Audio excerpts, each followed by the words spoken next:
Why film matters.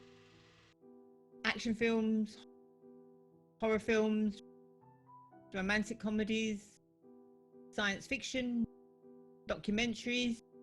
Film plays a big part in our lives. Film matters. Not only because it was the most popular cultural art form of the 20th century, but because film connects to so many areas of our lives in so many different ways. Not only in the way we visualize our lives, but the ways in which we understand and communicate them.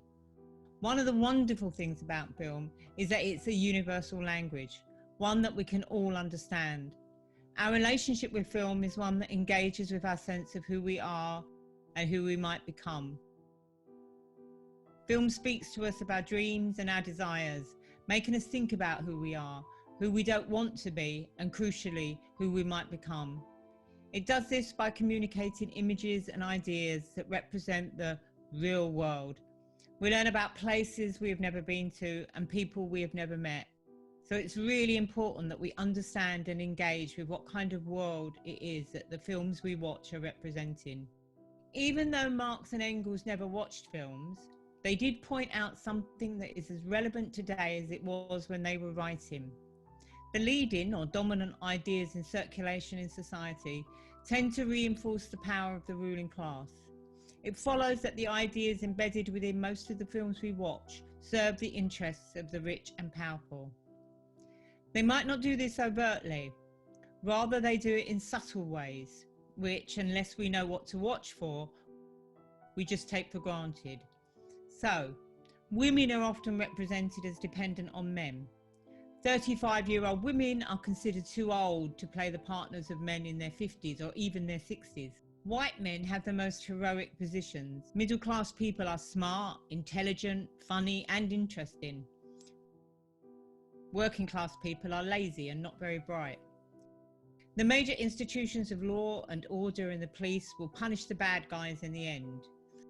The military are doing a tough but necessary job abroad, and terrorists tend to be from outside the West, and so on and so on.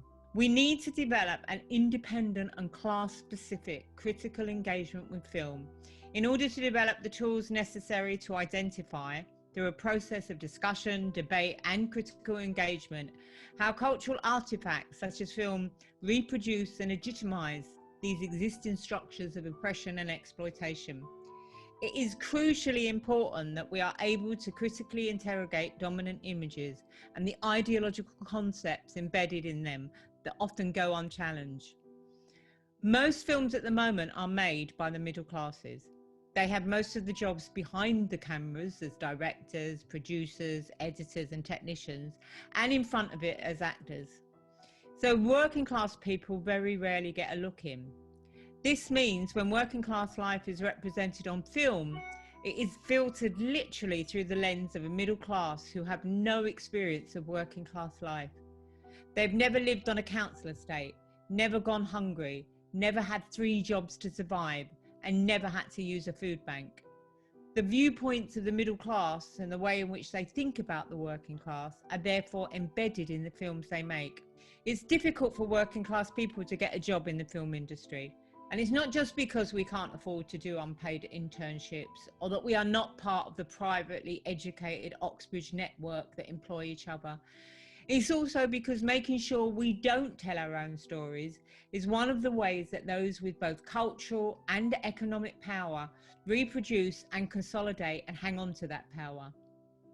So the question is, how do we change this? How do we make sure that we get to tell our own stories? Stories that connect to our own experience of work and relationships around our work.